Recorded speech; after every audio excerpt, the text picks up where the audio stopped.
La comunidad cristiana. Fabiola retiróse a su aposento terminada la precedente conversación y pasó el resto del día, ora en extrema agitación, ora en calma, cuando reflexionaba sobre la externa perspectiva de vida moral que en su mente se desenvolvía. Abismábase dulcemente en su contemplación como si hubiera descubierto un fenómeno extraordinario, cuyo conocimiento la elevase a una altísima y desconocida región, desde la cual podía sonreír a los errores y desvaríos de la humanidad.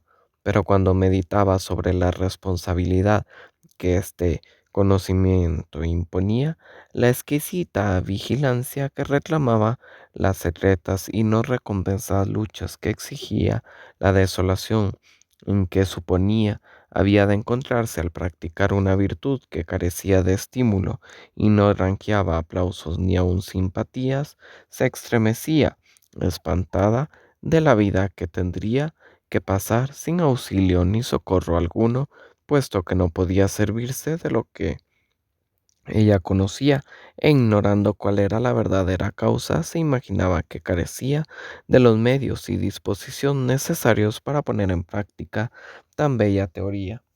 Comparábala a una brillante lámpara puesta en medio de un vasto y desmantelado salón, del cual iluminaba solo el espacio.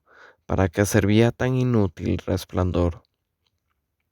Había determinado emplear la mañana siguiente en hacer a Romacio, ex prefecto de la ciudad, una de las visitas anuales en el campo en que ella le hacía pues de costumbre.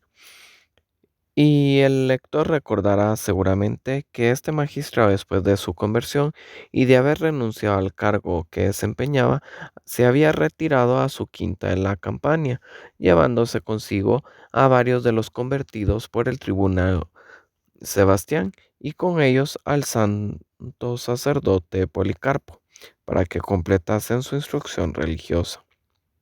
Aunque Fabiola ignoraba estos pormenores, había llegado a sus oídos los rumores que corrían referentes a la quinta, donde se suponía que pasaban cosas singulares. Decía que Tromacio recibía y hospedaba a multitud de personas que antes no se veían en ella, que no daba fiestas ni banquetes y que había manumitido a sus esclavos, aunque muchos preferían continuar en su compañía. Y por último, que a pesar de no tolerarse regocijados, ni bullicias, ni reuniones, como en años anteriores, la numerosa concurrencia parecía feliz y contenta. Movida de la curiosidad, a la vez que deseosa de llenar un deber de cortesía hacia una de las personas que, como el antiguo magistrado le había demostrado desde la niñez extraordinario afecto, Fabiola decidió visitarlo y comprobar por sí misma lo que, según los rumores que había oído, calificaban de platonismo y hoy denominarían utopía. Fabiola salió muy de mañana en un ligero coche tirado por un tronco de briosos caballos, y atravesó alegremente la hermosa llanura de la feliz campaña. Un chaparrón de lo que tan frecuentes son en otoño había asentado el polvo del camino y salpicado de brillantes perlas las hojas de las vides que, en forma de guirnaldas prendidas de los árboles, festoneaban la orilla del camino, a manera de cestos. No tardó en llegar a una hermosa loma, pues no merecía el nombre de colina, cubierta de boj, madroños y laureles, entre los que escollaban las altas pirámides de los melancólicos cipreses que rodeaban las blancas paredes de la extensa quinta que se destacaba en la cima. Observó que ahí se había verificado un cambio de que al principio no hubo darse cuenta, pero cuando al pasar la verja vio vacíos, gran número de nichos y de pedestales. Advirtió que la quinta había perdido sus más notables y característicos adornos, puesto que las bellísimas estatuas que en ella contrastaban con el color siempre verde de los bienes recortados y eh, le daban el nombre ahora ya sin significación de la Vía de las Estatuas. Tromacio, a quien la última vez había visto atormentado terriblemente por la gota y estaba ahora transformado en un robusto y ágil anciano, la recibió cortésmente y le preguntó con afecto por la salud de su padre y si eran ciertas las noticias que corrían acerca de su próximo viaje a Asia. Disgustada y mortificada pareció Fabiola al oír la pregunta, pues nada de esto se lo había indicado Fabio, y en vista de su aflicción, Tromacio añadió que esperaba que el rumor carecía de fundamento y le invitó a dar una vuelta por los jardines. Fabiola los halló tan bien conservados como siempre y adornados de hermosas plantas, pero echaba de menos las antiguas estatuas. Llegaron al fin a una gruta en cuyo centro había una fuente llena antes de ninfas, náyades y otras divinidades acuáticas, y ahora solitaria y presentando una obscura y lisa superficie. ¿Qué te decidió, Tromacio, a quitar las estatuas y destruir la fisonomía especial de tu hermosa quinta? Le preguntó la joven sin poder contenerse. No te enfades, hija mía, repuso Tromacio en tono afectuoso. Pero dime, ¿de qué utilidad eran para nadie estas estatuas? Otros pueden pensar de manera muy distinta que tú. ¿Qué has hecho ellas? Si he de decirte la verdad, han sido víctimas del martillo. ¿Cómo? Exclamó Fabiola. Y sin advertírmelo antes, ¿no sabes que yo te hubiera comprado alguna de ellas? Romacio saltó una estrepitosa carcajada y con la familiaridad que le permitían sus relaciones con Fabiola, contestó. Querida mía, tu imaginación vuela sin esperar que se explique mi vieja y canosa lengua. No me he referido al martillo de la subasta, sino al de la fragua. No me he referido al martillo de la subasta. Los dioses y las diosas han sido destruidos, pulverizados. No obstante, si te obstinas en tener una pierna o una mano de ellos, con algunos dedos menos, quizá pueda todavía recogerlos para complacerte, pero no respondo de hallar una cara con narices o una cabeza entera. ¡Qué crueldad! Exclamó Fabiola más sorprendida aún. A pesar de tu experiencia y sabiduría, has cometido un acto de barbarie, pues ¿qué sombra de razón puede justificar tal ultraje? ¿Qué quieres? A medida que voy envejeciendo, aprendo algo más, y he llegado a sacar la conclusión de que el señor Júpiter y la señora Juno no son más dioses que tú y yo. Por lo tanto, lo he despedido. Muy bien, yo aunque no soy vieja, tiempo ha de que soy tu parecer, pero aún así, ¿por qué no las has conservado siquiera como obras de arte? Porque las estatuas no fueron colocadas aquí en tal concepto, sino en el de divinidades.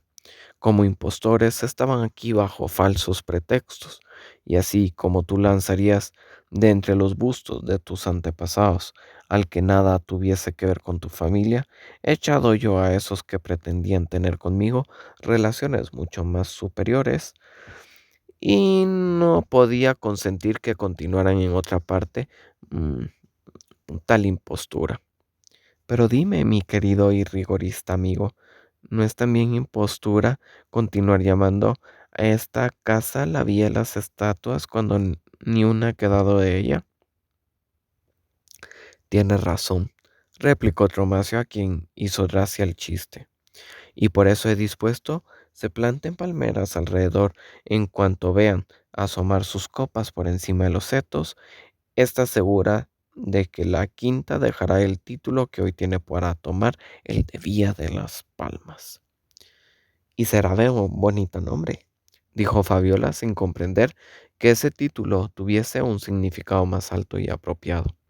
Ignoraba la joven que la quinta se hallaba convertida en una escuela práctica de la que muchos neófitos se estaban preparando a la manera de los atletas y gladiadores, al gran combate de la fe, al martirio, lo que en ella, los que en esa casa entraban y de ella salían podían considerarse en camino de conquistar la palma del martirio para llevarla ante el tribunal de Dios en señal de su victoria sobre el mundo, y muchos eran los que en breve tiempo se iban a desgajar de aquel temprano plantel de cristianos. Mas debemos referir aquí la historia de la demolición de las estatuas de Tromacio, que constituye en las actas de San Sebastián un episodio de los más importantes. Cuando Nicostrato dio cuenta a Tromacio, como prefecto que era de Roma, de haber dado libertad a los presos y de que Tranquiliano se había curado de la gota por medio del bautismo, el prefecto, que padecía del mismo mal, se informó minuciosamente la verdad del hecho y mandó a llamar a Sebastián, a quien manifestó su propósito de hacerse cristiano a fin de obtener el mismo beneficio que Tranquiliano. Sin embargo, como no era posible acceder en esta forma a su pretensión, se le propuso otro medio, que pudiera darle la prueba de la excelencia del cristianismo y no ofreciera el grave inconveniente de recibir por interesadas miras el agua regeneradora. Romacio tenía fama por el número extraordinario de estatuas pertenecientes al paganismo que poseía, y Sebastián le aseguró que al punto sanaría de su dolencia si mandaba que las hiciese en pedazos. Consintió en ello Romacio, a pesar de que la condición impuesta le parecía demasiado dura. Pero su hijo Tiburcio se enfureció de tal suerte que juró, si su padre no sanaba, que había de arrojar a un horno encendido a Sebastián y a Policarpo, cosas ciertamente facilísimas para el hijo de un prefecto. En un solo día fueron destruidas 200 estatuas, entre las del Palacio de Roma y las de la Quinta. Sin embargo, Romacio no curaba. Llamado de nuevo a Sebastián, se le increpó severamente, pero el tribuno permaneció impasible y repuso con la mayor calma: Estoy seguro de que no han sido destruidas todas. En efecto, así era.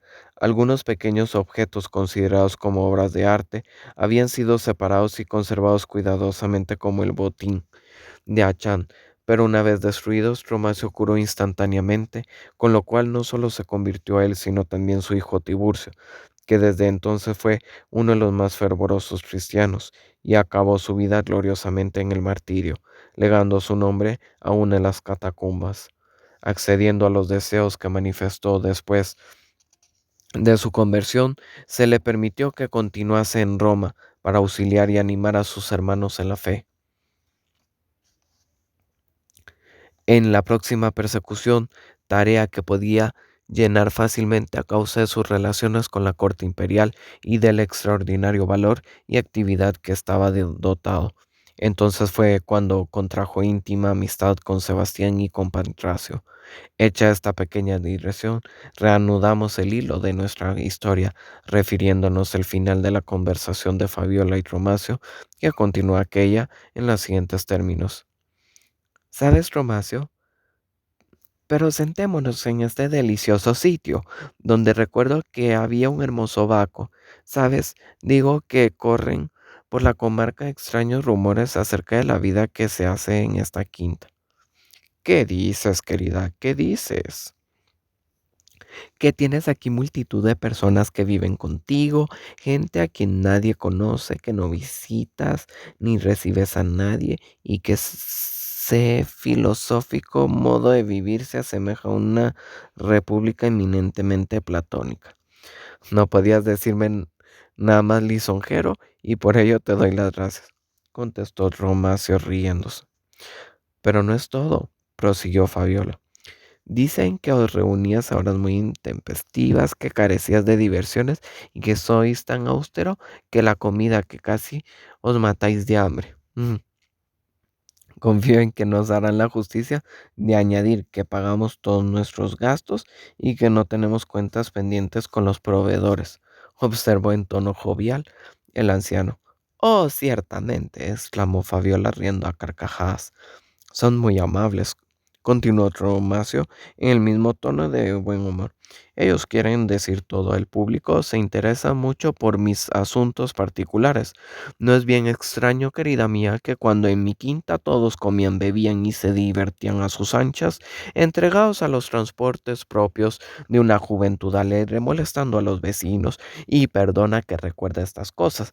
En una palabra, cuando mis huéspedes y familiares no eran sobrios ni de conducta irreprochable, Nadie se ocupase en censurar mis acciones ni se tomase por nosotros el menor cuidado. Y ahora que unos cuantos hombres nos hemos retirado del tumulto de los negocios y frivolidades de la sociedad, desterrando en nuestros discursos la política para vivir tranquila y sobridamente en pacífica ocupación, despiértase al punto la maligna curiosidad del vulgo por saber todo lo que pensamos y hacemos, y los desocupados sienten el pururitito de averiguar nuestros actos y lanzar falsos rumores y necias sospechas sobre nuestra conducta y los motivos que debemos tener para seguirla. ¿No es esto un fenómeno singular? Así es, Tromacio. ¿A qué lo atribuyes? A la propensión de las almas mezquinas a experimentar siempre envidiosas de todo acto o intento elevado, tanto que así que sin quererlo desprecian todo lo que juzgan superior a sus aspiraciones. Pero dime, amigo mío, ¿cuál es la frivolidad del género de vida que hacéis en este sitio? Empleamos el tiempo en el cultivo de nuestras más nobles facultades. Nos levantamos tan temprano que apenas me atrevería a decirte la hora. Dedicamos algunas al cumplimiento de nuestros deberes religiosos y nos ocupamos luego en muchas cosas diferentes. Unos en leer, otros en escribir, algunos en labores de jardín y lo hacen en tanto celo que sería imposible encontrar quien trabajase más y mejor. Nos reunimos también varias veces al día y entonamos juntos bellos himnos que solo respiran virtud y pureza. Leemos libros edificantes y recibimos lecciones orales de elocuentes maestros. Nuestras comidas son realmente frugales, pues nos alimentamos de vegetales. He descubierto al fin de mis años que el buen humor no es incompatible con las lentejas y que no son precisamente los delicados manjares los que dan salud y vigor al cuerpo. De modo que os habéis vuelto completamente pitagóricos. Yo creía que nadie se acordaba ya de semejante escuela, supongo, añadió Fabiola con burlona sonrisa, que el sistema es bastante económico. Ah, picaruela, interrumpió el bondadoso anciano. Supones que todo esto no es más que un plan de economía, pues te engañas porque hemos tomado la más inverosímil resolución. ¿De qué trata? Nada menos que de lo que vas a oír, hemos resuelto que no hay un menesteroso en esta comarca, vestir a los que están desnudos, dar de comer a los que padecen hambre y asistir a los enfermos. Irán destinadas nuestras economías.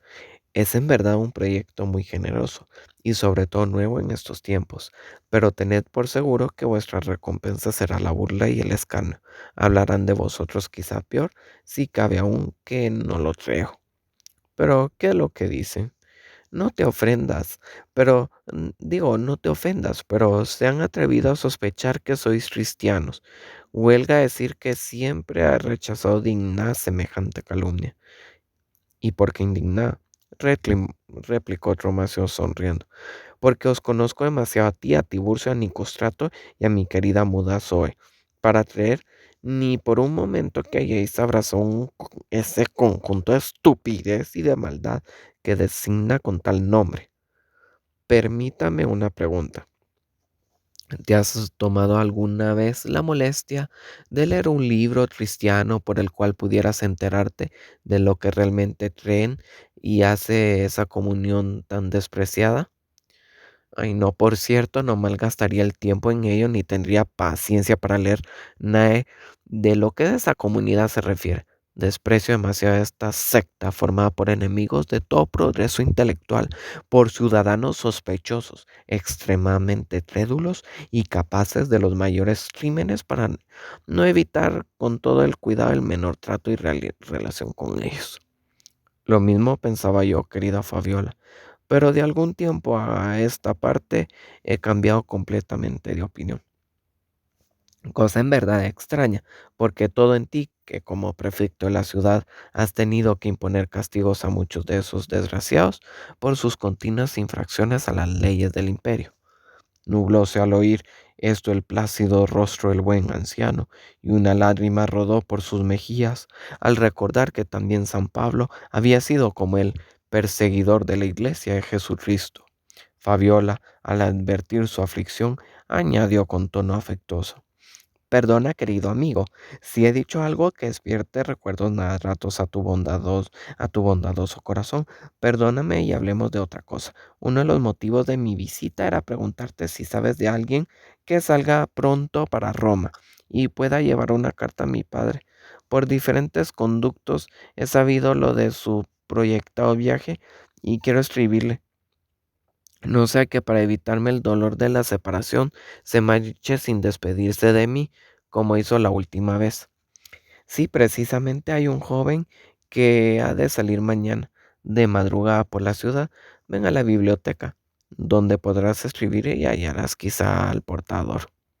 Volvieron a la quinta y entraron en una habitación en la planta baja, llena de estantes con libros. Sentados ante una mesa que había en el centro se encontraba un joven que copiaba volúmenes y que cerró y puso aparte al ver entrar a una persona extraña. Torcuato, le dijo Tromacio, esta señora desea enviar una carta a su padre que está en Roma. Tendré especial satisfacción en servir a la noble Fabiola y a su ilustre padre, repuso el joven. Así pues los conoce, preguntó el prefecto gratamente sorprendido. Siendo muy joven tuve el honor de servir en Asia al noble sabio. Una enfermedad me obligó a abandonar su servicio. Había sobre la mesa varias hojas de vitela fina, todas del mismo tamaño, dispuestas sin duda para la copia de algún libro. El buen anciano tomó una de ellas y la puso con tinta y cálamo delante de Fabiola, que escribió a su padre pocas pero cariñosas líneas. Dobló luego la vitela, ató alrededor un hilo, puso sobre esto un pedacito de cera e imprimió en ella su sella, que sacó de su bolsa. Deseosa al mismo tiempo de recompensar al portador cuando hubiese ocasión, escribió el nombre y la seña de Torcuato en otra vitela, y plegándola del mismo modo, la guardó cuidadosamente en su seno. Aceptó luego un ligero refrigerio que le ofreció Tromacio, subió a su coche y se despidió afectuosamente el anciano, en cuyas paternales miradas había algo que delataba el presentimiento que no había de volver a verla. Así lo pensó Fabiola, pero otro sentimiento muy distinto era el que en aquel momento agitaba el corazón de Tromacio. ¿Debía la bella joven permanecer siempre en su actual estado? ¿Debía dejarla continuar en su obstinada ignorancia? Su generoso corazón y su elevada inteligencia, pensaba, se han de arrastrar en el lodo del miserable paganismo, cuando el uno, por la delicadeza de sus sentimientos, y la otra, por las brillantes dotes con los que está enriquecida, podrían levantar a la verdad el más bello monumento. Esto no puede ser, esto no debe ser. Y sin embargo, mil motivos detenían en sus labios una declaración. Necesariamente había de ser por entonces rechazada, sirviendo solo para alejarla más de la verdadera fe. Adiós, hija mía, exclamó, que Él te bendiga y conduzca tus pasos por las sendas que no conoces todavía. Dicho esto, estrechó la mano de Fabiola, pero no pudiendo disimular su honda emoción, volvió rápidamente el rostro y desapareció. También la joven se sintió conmovida, tanto por el tono misterioso como por la ternura que envolvían las palabras del anciano. Iba pensando en ellas cuando de pronto al llegar a la puerta del cercado vio que Torcuato detenía su carruaje. Le impresionó no poco el notable contraste que observaba entre los modales francos y casi familiares, pero respetuosos del joven y la dulce gravedad mezclada de la benevolencia del anciano ex prefecto. Perdona, señora, que detenga en el camino, señora, dijo Torcuato. Quisiera saber si deseas que esta carta sea entregada cuanto antes. Ciertamente, quisiera que llegase a manos de mi padre lo más pronto posible. Entonces temo no poder servirte como sería mi deseo, porque habré de hacer el viaje a pie, a menos de encontrar un medio de trasladarme a Roma a poca costa y emplear algunos días en el camino. Fabiola, tras un momento de vacilación, dijo, sería tomarme demasiada libertad si ofreciera pagar los gastos de un viaje más rápido. De ningún modo, contestó vivamente Torcuato, puesto que ha de redundar en el mejor servicio de tu noble causa.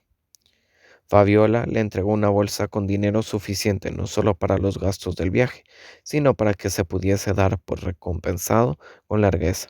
Recibió la Torcuato con inequívocas muestras de satisfacción y desapareció por una de las alamedas laterales. Había algo en sus maneras que produjo en Fabiola una impresión desagradable. No pudo por menos pensar que la compañía de semejante individuo era poco a propósito para su viejo y querido amigo Tromacio. Si éste hubiera presenciado el hecho, seguramente hubiera recordado a Judas al ver el ansia con que el joven agarró la bolsa. Sin embargo, Fabiola no estaba pesarosa de haber satisfecho de una vez por todas, mediante una cantidad de dinero, la deuda que podía haber contraído con este mensajero. Por lo tanto, sacó el pecho el pergamino en que había apuntado las señas de Torcuato y se disponía a romperlo cuando notó que del otro lado de la hoja estaba escrito como si el copista del libro que había visto poner aparte hubiera hecho en ella parte de su interrumpida tarea. Solo habían sido escritas algunas sentencias y las leyó. Por primera vez en su vida dio con palabras como las que siguen, pero tomadas de un libro para ella desconocido. Pero yo os digo, amad a vuestros enemigos, haced bien a los que os aborrecen, y rogad por los que os calumnian y persiguen, para que seáis hijos de vuestro Padre que está en los cielos, el cual hace que salga el sol sobre los buenos y los malos, y llueva sobre los justos y los pecadores. Imaginémonos el asombro de un aldeano indio que ha recogido del cauce de un arroyo un guijarro blanco y transparente, áspero e informe por la superficie, pero que arroja chispas de luz por donde está escantilado y no sabe si posee un espléndido diamante o una piedra sin valor, una cosa digna de ser colocada a la corona del rey o solo que lo pisotee un mendigo. Acabará al fin por arrojar el guijarro lejos de sí o lo llevará un lapidario para que evalúe, exponiendo a que se rían de él. Tal era la perplejidad de Fabiola. ¿De quién puede ser esta sentencia?, se decía.